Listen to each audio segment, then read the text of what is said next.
Well, you might be able to relate to the idea of having more chores on your list than you have time to get them done. And while we're revamping our garden and rebuilding our chicken coop, we also have one chore that has to get done very, very soon, and that's pruning back the hydrangeas. Now, I have 5 different groups of hydrangeas I'm going to talk about today. I grow 3 of them here on the property, but I'll cover the other 2 as well. And I wanted to share with you how you prune them, because people ask me all the time, when should I prune my hydrangeas? How should I prune my hydrangeas? And I have 3 right here on the property that I can show you. All right, now I've broken this down into 5 different categories. We're going to first talk about the big leaf hydrangeas, which is kind of what people think about classically when they think of a hydrangea, those big, beautiful mop head hydrangeas with the big leaves. And then we're going to go on and talk about smooth hydrangea, and then I'm going to show you my Panicle variety. I have 2 Panicle varieties, and I separate them into 2 different categories because they're treated very differently. The first Panicle that we're going to show is much larger hydrangea than the smaller oak leaf hydrangea, which is also a panicle, but is very different. And lastly, we're going to talk about how to manage a climbing hydrangea, which I don't have on the property. I wish I did, but I can talk to you about how we're going to manage it. Of the 5 different categories of hydrangea that we're going to talk about, I'm going to talk a little bit, and I'm going to show you some video footage of how we prune them as we go along. I'm going to start with the big leaf hydrangea because I think it's what most people think of when they think of hydrangea. These are native to Japan. They're coastal plants, and they need water. So they need like at least an inch of water a week. If you live in a dry area, or if you just have like really well-drained soil and the water isn't holding around the roots, you'll need to be actively irrigating these. The big leaf hydrangea is broken into 3 different categories. They all have the big leaf, and the first one is what you might think of when you think of hydrangea. This is the classic florist hydrangea. We call it the mop head. The mop head hydrangea has large pink, blue, or purple blooms, depending upon your pH level. And common cultivars would be like Endless Summer, Big Easy, and Dear Dolores. But there are many, many, many more. And you may buy it dark purple, and you may get it home and it's blue, and that has to do with your pH level. So if you want to adjust that, you can buy soil acidifier, and you can adjust the pH level if you want. This tends to be everybody's favorite kind of hydrangea because they allow us to bring in such beautiful cut blooms into the house. The other 2 types in this group of big leaf hydrangeas are the LaceCap hydrangea and the mountain hydrangea. LaceCap hydrangea look a lot like a regular hydrangea, but they have very tight buds in the center and then big petals around the outside edges of it, and it looks a little bit like a bit of lace around the edges. That's a LaceCap hydrangea. They grow very much the same, but they just have a different bud and flower style at the top. And the third in this category is the least common, that's the mountain hydrangea. This is actually pretty hardy, so these can go down to zone 5. So those of you that live in the north and want to enjoy hydrangea, take a look for cultivars in the mountain hydrangea category. So the big leaves are obviously distinguished by their large leaves. They prefer some sun, but not a lot of sun. They can't handle full midday or harsh afternoon sun, so they prefer morning sun or filtered light throughout the middle of the day. They do need 4 to 6 hours of sun, and like I said before, their bloom color is depending upon your pH, so don't be surprised if you bring one home and its color changes. It has to do with your soil, and you can change that. 2 common questions that people have about their hydrangea is how to prune it and why am I not getting any blooms? Well, we're going to talk about how to prune it because big leaf is pruned differently than others, but why you don't get blooms is probably one of 2 problems. Pruning is the first. People usually prune them incorrectly. And secondly, you might not get blooms if you have too much nitrogen in your soil. Nitrogen tends to create a lot of leafy greens, but not necessarily a lot of flowers. So it's worth checking your soil. You can buy a soil test kit very inexpensively and check in and see what your soil looks like. If it's too high in nitrogen, you might need to balance that out. The only time I really hard prune these is if the plant is in terrible shape, like if it's in decline for some reason, maybe something fell on it, or a lot of times there might be too much debris around the shrub and it'll start to decay or die at the bottom because it's too wet, it doesn't get any airflow in there. In these cases, I would go ahead and hard prune it, but otherwise I don't, because you're not going to get any blooms the next year if you're not careful. Let me tell you how I prune this one. So I don't prune in the fall, and the reason I don't do it is because I don't want to start pruning when the buds, the embryonic buds on these plants develop in the summertime. So while your flower is in bloom, there are embryonic buds developing lower in the stem. And we want to make sure that we don't prune those away. And also, pruning kind of indicates that it's time for growing to happen. So if you prune it in the fall and you cut away these buds, and you also signal the plant to start developing more, it might start its development phase at a time when you're hitting into frost temperatures, and that's going to be bad news for the plant. So I like to wait until late winter or early spring. Now, a common question about how to prune hydrangeas is how far back do I cut them? And you'll hear people talk about old wood versus new wood. Big leaf hydrangeas bloom on old wood and new wood. And what that means is that you have these older stems that are there that have a lot of bark on them, and you will get buds coming off of each side of that entire stem, which makes a nice big full plant. But you're also going to find some new branches coming out, and your plant will bloom on old wood and those new branches. So be very selective in your pruning. The first thing I'm looking to do when I'm pruning is to go in and get any dead or spindly pieces. Maybe there's some dead branches down below, some spindly pieces. I also always clear out the base. I'm looking to get down in there and get any leaf matter that's underneath of there, any debris, any old blooms, get them out of there. It needs to have airflow. You don't want the plant to rot at its base. Also, like any other plant that I'm trimming back, I'm looking for anything that's crisscrossing, and I'm getting rid of the crisscrosses. And how I choose which one is I look which one is coming from the center of the plant and growing out. If he's going out away from the plant, he gets to stay. The one that's crisscrossing and going across the plant, that one goes. We want everything to grow from the center out. So I'm getting rid of crisscrosses, I'm getting rid of spindly, kind of anemic looking branches, and then of course we're getting rid of anything that's just completely dead, as well as any debris that's caught in the middle. I'm then going to go to the end of the branch, and where there was a bloom last year, I'm going to cut back to that first bud set that I see. I'm going to make a 45-degree clean cut there and remove all of that debris, and you will have this full of blooms in no time. This big leaf hydrangea is an excellent example of one that has a lot of new growth down here at the base. You can see a lot of new growth coming in down here, and it also has a lot of really healthy branches with new leaves. So I am taking a 45-degree cut at the top of the healthiest set of buds. So there's a healthy set of buds here, I trimmed it. And this one has healthy buds all the way to the end, but I am giving it a trim there. And this one has healthy buds here, here, and then it starts to fade out. They're not as healthy. So I trim right above my healthiest set of buds on each branch. This branch has healthy buds, you can see here all the way up.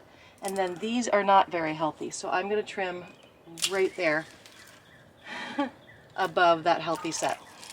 And then I'm looking for overall shape as well. And I'm cutting away anything like this, right down to the center.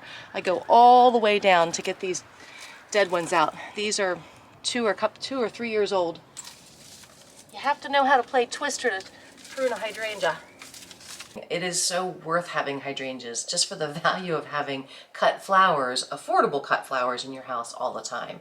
And if you want a really good trick on how to keep them fresh, just dip your fresh cut stems into a little bit of alum powder. Alum is something that I learned working at the florist shop that helps keep your blooms nice and fresh and vibrant. And I have done side-by-side comparisons where I cut them off the same plant. I put one in just water and one in alum and then in water, and it really helps.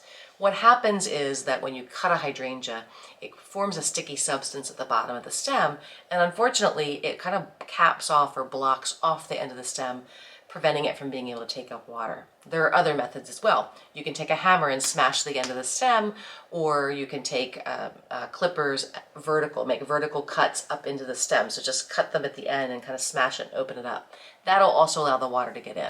But if you want a really clean look in your vase and you don't want to have a banged up stem in the bottom of it, then you can just go ahead and use the cut method and dip it in alum.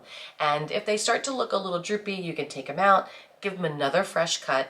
Cold water is best. Make another dip back into alum, back into the cold water, and they can last a lot longer, like twice as long or more. I've had them last weeks using alum. All right, the next variety that we're going to talk about is the smooth hydrangea. And some people refer to this as the wild hydrangea.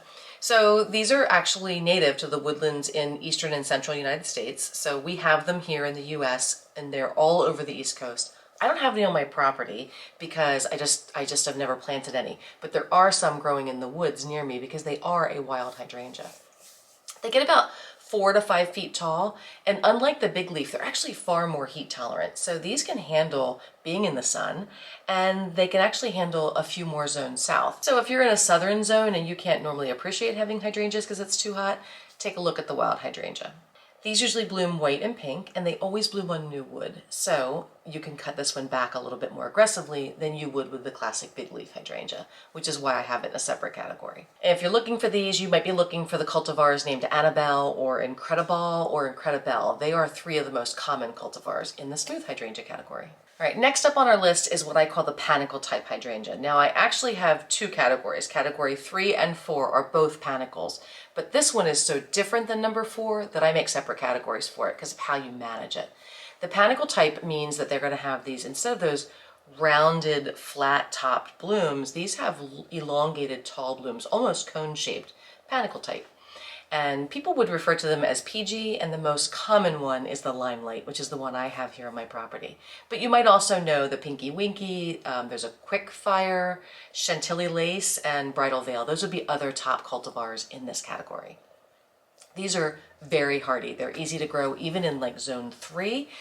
They're also very heat tolerant, so you have a lot of flexibility about where you can plant a Limelight, and I think everybody should have one. These are native to China, Korea, Japan, Russia. They can handle multiple different climates. They grow very tall. They can be 10 to 25 feet tall. I'm going to say that mine is probably a good 15 plus feet at this point. We planted this one over 15 years ago, and it is thriving in the spot that we put it in. It's not even in really great soil on that side of the property, so how it's thriving this well, I don't know, but I am thrilled that we have it. They just produce really reliable, large blooms. The Limelight that I have is generally kind of a white bloom, but it has a greenish tint to it. Absolutely gorgeous, and it's gorgeous both fresh and dried. So sometimes I let them dry on the branches and then I cut them and I have dried flowers in the fall as well. This is another one that I would not prune in the fall because doing so could stimulate growth, and we don't want to do that. So we want to do it in late winter or early spring. And this is one that you're going to cut back pretty aggressively. You can cut up to 50% off of this. I usually take about 1/3 off of it. So we are going to use loppers, long loppers, to get up in there and take that top 1/3 off, making a nice shape. And because they bloom on new wood, you're going to see a lot coming back very, very soon. My Limelight is right out the window where I'm sitting right now and I'm looking at it. And the one thing that I wanted to mention that you might want to do is go ahead and prune the dead blooms off at the end of the season. If you don't, every time the wind kicks up, you're going to have them tumbleweeding across your yard. Now, I don't mind it. I just scoop them up and put them into our compost bin. But you can go ahead and deadhead at the end of the season. The next one on my list is one that we also have here on the property. Out this other window over here, I can see it. And it's technically a Panicle type because its shape. It has this tall, beautiful, like 10 to 12 inch tall bloom. And they are cone shaped. But it's an oak leaf hydrangea. It has such a uniquely different growth pattern and uniquely different leaf pattern to the Limelight that I separated them into different categories, and also we manage them differently. These are actually native to the Southeast United States, so having one here in the Northeast was a kind of a question whether it would thrive. It's thriving and it's slower growing than the Limelight, but it's a really, really beautiful plant. Like I said, these make massive 10 to 12 inch upright blooms. They grow upright and they're usually growing white, and then in the fall they turn this beautiful mix of a tan and light pink, which makes a beautiful cut dried flower that you can bring in the fall for fall decor. These, unlike the Limelight, we're only going to prune last year's blooms off of them. That Limelight, I'm taking a good 1/3 off the top of it, but the oak leaf, I'm only going to take the blooms off of it because they are going to develop their blooms on old wood, and we don't want to cut that back too much. All right, the oak leaf is trimmed. I was sitting here by it because I wanted to show you a closer view of, you can see the leaves coming out. They're very green and kind of gray on the outside. This is last year's leaf. I am always reluctant to pull this because I don't want to damage this new leaf set that's coming out, because both the bud and the leaves come from it. And you can see there are many up this stem. So I let this naturally die off on its own. If we have a really hard winter, it usually does it for us. This year wasn't that hard of a winter, so they didn't die back completely. I'm not even remotely worried about it.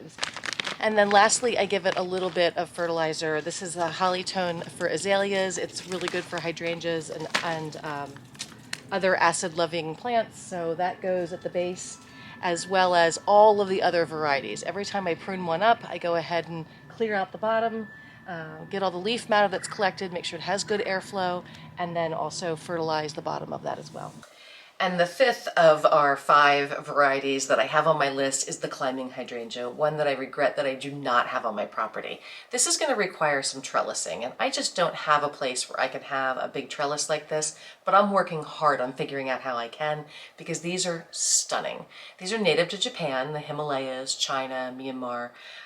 So they can handle multiple different climates, but they really need full sun. They need a full day of full sun. So unlike other hydrangeas, you actually want to expose these to a really sunny spot. The only spot I really have that I could put them is on the north side of my property, and they're just not going to get enough sun. This is a deciduous vine.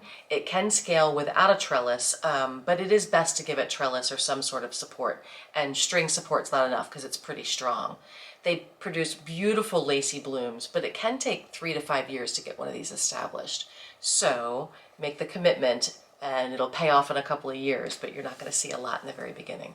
Now you can prune these back into shrub form or attempt to make ground cover out of them, but I always, when I see people cut them back into shrubs, I cringe a little bit. If you want a shrub-shaped hydrangea, there are plenty to buy. If you buy a climbing hydrangea, let it fly, because it's absolutely stunning. And the 3 more common cultivars are going to be Miranda, Flying Saucer, and Silver Lining. So if you're looking for those, you can ask at garden centers and see if somebody has one. They are worth having on your property if you can give. I'm talking about 30 to 50 feet of vertical growth though, and 5 to 7 feet wide. So if you have the space, go get yourself a climbing hydrangea. They are gorgeous. And it is a beautiful day today, so I am done with my office work. I am done with the teaching portion of this video. We're going to get outside and start cutting back some of these hydrangeas so we can enjoy them in full bloom here in just a few short months.